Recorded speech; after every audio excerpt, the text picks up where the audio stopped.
जय हिंद साथियों, स्वागत है आपका मानस कोचिंग सेंटर नवाबगंज में। यह मैथमेटिक्स सीरीज का पहला वीडियो है जिसमें हम लोग गणित के विकास के बारे में जानेंगे, गणित के इतिहास के बारे में जानेंगे कि गणित अर्थात संख्याओं नंबरों का आविष्कार कब, कैसे और किसने कैसे कैसे कैसे चरणों में हुआ। तो बात की जाए गणित के विकास की तो गणित और मानव का विकास दोनों का साथ साथ में हुआ, लेकिन जब मानव के विकास की बात अध्ययन करते हैं तो गणित का अध्ययन छूट जाता है। आइए इस वीडियो में हम लोग गणित के अध्ययन को समझते हैं। देखा जाए कि गणित का प्रारंभ कब और कहां शुरू हुआ होगा, तो सबसे पहले जो क्रो-मैग्नन मानव थे, जो कंदराओं में गुफाओं में रहा करते थे, परिवार बनाकर रहना सीख गए थे, बोलने बतियाने की और बोलने की कला इनको विकसित नहीं हुई थी, तो भोजन लाने की जो जिम्मेदारी थी वो घर के युवा के लोगों के कुटुंब के युवा के लोगों की थी। कुटुंब में युवा लोग भोजन के लिए जाते थे, तो कभी वो लोग भोजन ज़्यादा ले आते थे, कभी भोजन कम ले आया करते थे। तो सही मात्रा में भोजन कैसे लाया जाए, इसका ये कैलकुलेशन या इसका गणित उनके लिए थोड़ा टिपिकल था, थोड़ा कठिन था। इसलिए लोगों ने क्या किया कि अब लोगों ने पत्थर देना शुरू कर दिया। एक पत्थर देते थे, हर व्यक्ति एक पत्थर देता था अपने जो शिकार करने जाते थे। वहाँ पर जब शिकार करने पहुँचे तो जितना शिकार किया उतने पत्थर फेंक दिया। जब शिकार किया पत्थर फेंका, शिकार किया पत्थर फेंका। इस प्रकार से जब उनके पास पत्थर नहीं बचता था तो उनको पता चल जाता कि इतना ही भोजन की आवश्यकता हमारे कुटुंब में है। शिकार करके ले आए। फिर भी एक समस्या बनी रही कि शिकार जो छोटे परिवार के हिस्से में भी वही पत्थर था, बड़े परिवार के लोगों में भी शिकार का वही हिस्सा था। इसलिए भोजन बच जाया जो करता था वो गुफा के आसपास फेंक दिया करते थे, जो फेंक देने से वहाँ पर भयंकर बदबू, भयंकर गंध उत्पन्न होती थी, जिससे उनको उस पूरे कुटुंब को घर छोड़ना पड़ता था। इस समस्या के हल के लिए लोगों ने परिवार के जो छोटे सदस्य थे उनके लिए छोटा पत्थर, जो बड़े सदस्य थे उनके लिए बड़ा पत्थर लोग देना और रखना शुरू कर दिए। शिकार किए, छोटा शिकार किए, छोटा पत्थर फेंक दिए, बड़ा शिकार किए, बड़ा पत्थर फेंक दिए। इस प्रकार से लोगों ने भोजन की मात्राओं का सही ज्ञान कर लिया था कि हमें इतनी ही भोजन की आवश्यकता है, भोजन की मात्रा की इतनी ही ज़रूरत हमको कुटुंब में ले जानी है। अगर उसके बाद उनको शिकार मिलता भी था तो उसको छोड़ दिया करते थे, उसको नहीं करते थे। थोड़ा सा विकास गणित में हो गया था। अगर देखा जाए अगला चरण या अगले पड़ाव की बात गणित के विकास को लेकर के, तो वह है आज से लगभग 5000 साल पहले बना हुआ मिस्र में गीजा के पिरामिड। तो मिस्र में जो गीजा के पिरामिड हैं उनकी लंबाई अर्थात ऊंचाई लगभग 130 मीटर, 132 मीटर, 135 मीटर, 140 मीटर, इस तरह के बड़े बड़े पिरामिड स्ट्रक्चर, त्रिविमीय संरचना बनाई गई, जो आज से 5000 साल पहले बनाना संभव या बिना गणितीय ज्ञान के संभव नहीं था। लोगों ने कैसे सीखा होगा, कैसे बनाया होगा, कैसे मात्राओं, किस प्रकार के पत्थर, किस साइज का कहाँ पर ले जाएगा, कहाँ लगेगा, उस जगह पर उतना ही पत्थर लगेगा, उसकी साइज ये होनी चाहिए, इस बात का ज्ञान बिना सही मापन के संभव नहीं है। मिस्र के लोगों ने जो मापन का तरीका अपनाया था, रस्सी में समान दूरी पर गांठ बना करके मापते थे, दोनों सिराओं को आपस में मिला दिया करते थे। जहाँ जहाँ गांठ रहती थी उसको एक एक कोना मान लिया करते थे। एक कोना, दो कोना, तीन कोना, चार कोना, पाँच कोना, इस तरह के अलग अलग कोनिए और अलग अलग कोन वाले अलग अलग साइज के पत्थर को रस्सियों के गांठों से मापते थे और उसको जगह मिस्त्री को देते थे जिससे वो लगाता था। तो मिस्र के लोगों ने गणित के विकास को जाना और ये जाना कि रस्सियों को कैसे मापा जाए, पत्थर को कैसे मापा जाए और उसको समान दूरी पर कैसे गांठ बनाई जाए।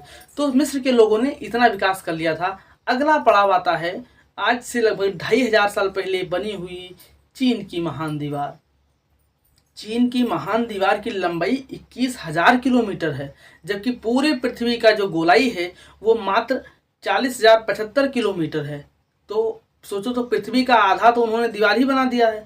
और उसकी जो ऊंचाई थी वह है लगभग इस समय 30 से 35 मीटर के आसपास ऊंची है। तो 30 से 35 मीटर ऊंची, 21,000 किलोमीटर लंबी और लगभग 12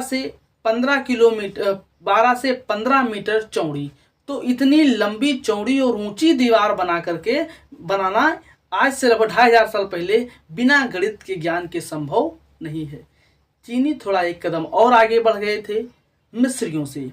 मिस्र में लोग गांठदार रस्सियों का प्रयोग करते थे, लेकिन चीन में लोग गांठदार रस्सियों का प्रयोग तो करते ही थे, इसके अलावा वो लोग जो है बांसों की जो गांठें हैं उसके आधार पर वो लोग गणना करना शुरू कर दिए थे। फिर बांस को छोटे टुकड़ों में काटना शुरू कर दिए थे। छोटे टुकड़ों का कुछ समूह को कुछ समूह जो है कई सारे छोटे छोटे समूहों को मिला करके एक बड़ा समूह बनाना। तो इस प्रकार की चीज़ों में उन्होंने अर्थात कॉलम बनाना, ग्रुप बनाना, इन सब चीज़ों को चीनी सीख गए थे। अगला पड़ाव आता है भारत में। भारत ने पूरी दुनिया के गणित को बदल के रख दिया। यहाँ पर एक बहुत बड़े दार्शनिक रहा करते थे जिनका नाम था ब्रह्मगुप्त। ब्रह्मगुप्त को जो रंगीन पत्थर और अलग अलग आकृतियों, अलग अलग डिजाइनों के, अलग अलग साइजों के जो पत्थर रहा करते थे उनको कलेक्ट करने का बड़ा ही ज़्यादा शौक था। और ये पत्थर खो न जाए, पत्थर कहीं गायब ना हो जाए, इसलिए इन्होंने पत्थरों पर डिजाइन बनाना शुरू कर दिया। डिजाइन बनाने के लिए इन्होंने जो प्राथमिकता दी वह दी थी गोले को। से गोला और एक लंबी सी लाइन खींची और अधिक डिजाइन बनाई। फिर इन्होंने अगली डिजाइन इस तरीके से बनाई। इन्होंने पत्थरों पर अगली डिजाइन इस तरीके से बनाई। फिर इन्होंने अगली डिजाइन इस तरीके से बनाई और इस तरीके से इन्होंने डिजाइन बनाना शुरू कर दिया अलग अलग पत्थरों पर।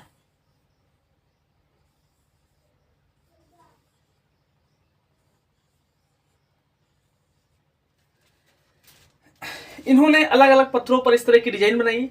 फिर इसी डिजाइन को, इतने ही डिजाइन को इन्होंने रखा और इसके बाद इसी डिजाइन को दोहराना शुरू कर दिया। इस प्रकार से इन्होंने अलग अलग प्रकार की तमाम सारी डिजाइनों को पत्थरों पर बनाना सीख लिया। तो ब्रह्मगुप्त ने इस तरह की डिजाइनों का प्रतिपादन किया और पत्थरों पर बनाना शुरू कर दिया। इस बात को देख करके अरब, क्योंकि अरब के लोगों का विकास जो है व्यापार यहाँ से चल रहा था, पूरी दुनिया का व्यापार जो स्तरीय मार्ग से वो व्यापार चल रहा था। अरब के लोगों ने देखा कि इस तरह की डिजाइन है, ये बहुत ही आकर्षक डिजाइन थी। उन्होंने लगा कि अब हम इसको जो है इन्होंने अपना एक डिजाइन दे दिया। अपना डिजाइन देने का मतलब ये था कि उस समय जो कोण और धार था, जिस व्यक्ति का सही होता था उसको सबसे अच्छा मिस्त्री माना जाता था।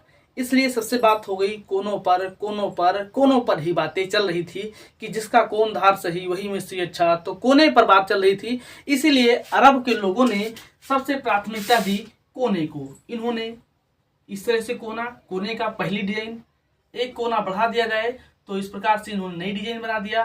फिर इसमें भी एक कोना इन्होंने बढ़ा दिया, एक कोना, दो कोना और तीन कोना, एक कोना और बढ़ाया इन्होंने और अगला कोना, अगला आकृति ऐसे बनाई। इस प्रकार से आकृतियां बनाना शुरू कर दिया लोगों ने। अगले में इन्होंने इस प्रकार से डिजाइन बनाई और उसमें कोनों की संख्या ऐसे रखा। इन्होंने फिर अगली डिजाइन क्या बनाया, अगली डिजाइन उन्होंने इस प्रकार से बनाया और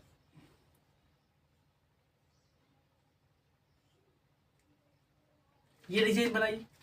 ये डिजाइन बनाने के बाद इन्होंने क्या किया, एक और डिजाइन बनाई इस प्रकार से।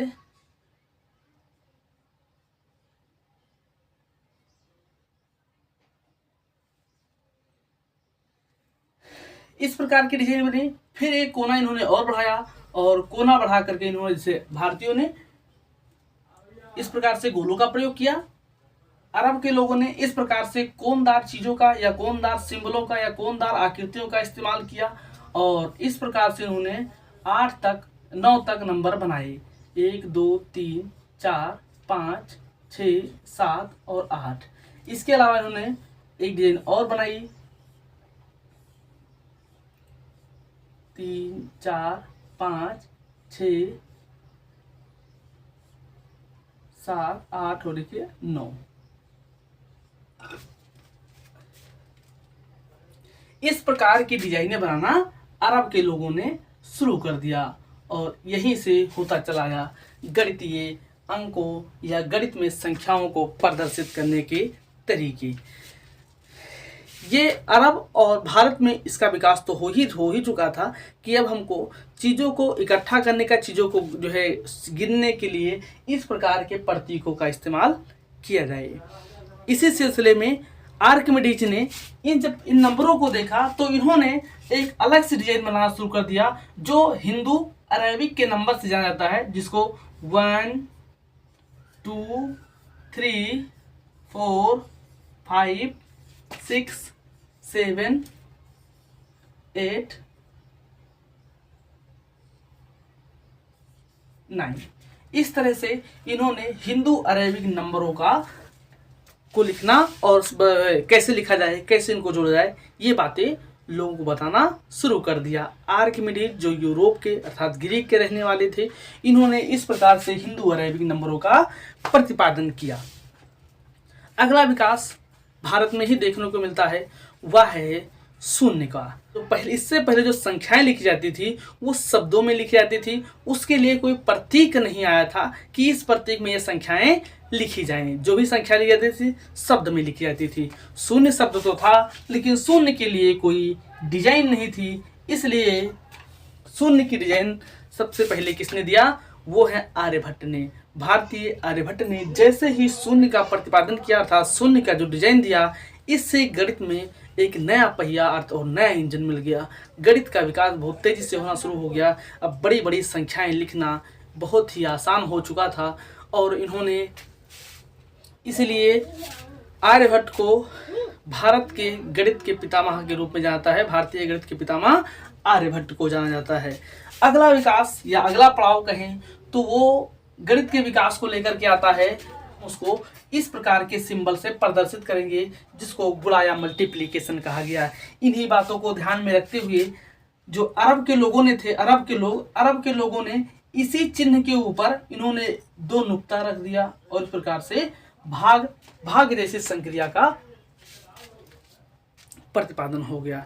तो जोड़, घटाव, गुणा, भाग जैसे चिन्हों जैसे प्रतीकों का प्रतिपादन भारत, अरब और यूरोप जैसे देशों ने मिलकर के कर लिया। अब गणित की बड़ी बड़ी संक्रियाएं करना, जैसे जोड़, घटाव, गुणा, भाग करना बहुत ही आसान हो चुका था और गणित लिखना पढ़ना दोनों बहुत आसान हो चुका था, क्योंकि अब किसी को शब्दों में लिखने की जरूरत नहीं थी। संख्याओं को, कर्ज को या किसी बात को भी संख्याओं के रूप में जो लिखते थे, अब उसको शब्दों में लिखने की जरूरत नहीं रही। तो ये रहा गणित के विकास को लेकर के छोटा सा वीडियो, जिसमें हम लोग गणित के विकास के बारे में और गणित में हिंदू, अरब और हिंदू अरेबिक नंबरों को जाना, उसके बाद गुणा, भाग, गणित, इन सब चीज़ों को जाना। अभी हम लोग 3 बातों को और जानेंगे कि विश्व जिनको गणित के पितामह के रूप में जानता है वो है आर्किमिडीज। आर्किमिडीज को फादर ऑफ मैथमेटिक्स के रूप में जाना जाता है या गणित के पितामह आर्किमिडीज को जाना जाता है। दूसरा है भारतीय गणित के पितामह, वो हैं आर्यभट्ट। और जो अरब या अलजेब्रा जिन्होंने लिखा, बीजगणित जिन्होंने लिखा, वो बीजगणित के पितामह कहलाते हैं मोहम्मद बिन मूसा अल ख्वारिज़मी। मोहम्मद बिन मूसा अल ख्वारिज़मी को बीजगणित के पितामह के रूप में जाना जाता है। तो मेरे साथ इतनी देर तक बने रहने के लिए आप सभी का बहुत बहुत धन्यवाद। मिलते हैं नेक्स्ट वीडियो में। नेक्स्ट वीडियो में हम लोग चर्चा करेंगे कि क्या ये बनी हुई संख्याएं एक ही प्रकार की थीं, क्या ये संख्याएं के और कोई प्रकार हैं, ये संख्याएं कैसे बनती हैं, और फिर जब बीजगणित और अंकगणित को आपस में मिला दिया जाता है तो किस प्रकार की गणित बनती है। इन्हीं सब चीज़ों को हम लोग अगले वीडियो में चर्चा करते हैं। धन्यवाद।